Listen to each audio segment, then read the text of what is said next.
Let's make our sourdough discard pancakes. I have a whole cup of discard in here.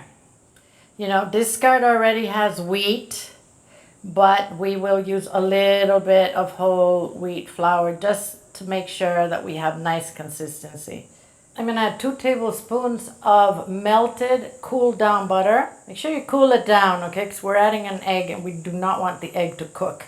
Here's our egg and a teaspoon of vanilla.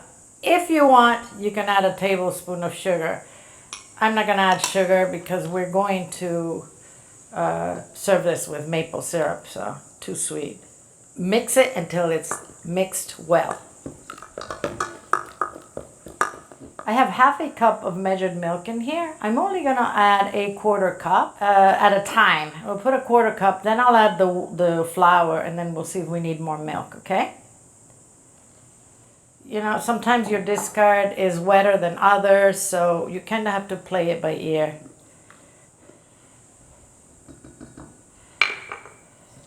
Honestly, I believe that that's gonna be enough liquid.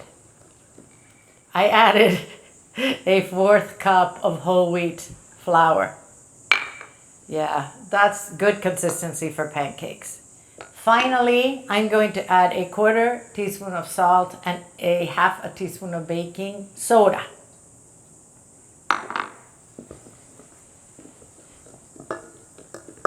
Make sure that mixes in well. You don't want to bite into a lump of baking soda. Yikes! We're gonna lightly grease our skillet with some butter. You can use oil if you want. I like to measure a 1/4 cup at a time. I think that's enough for the size of pancake I like. If you want them bigger, just put more batter in, obviously.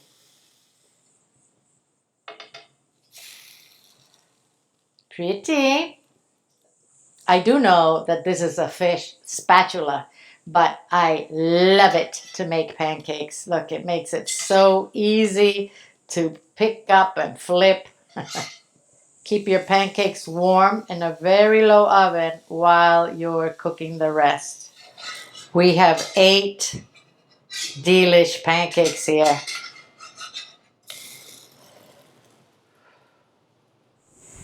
This is a great way to use your discard. I went ahead and put the syrup and butter on them for the picture, but hey, beautiful. Now I'm gonna have to eat all 8 of them.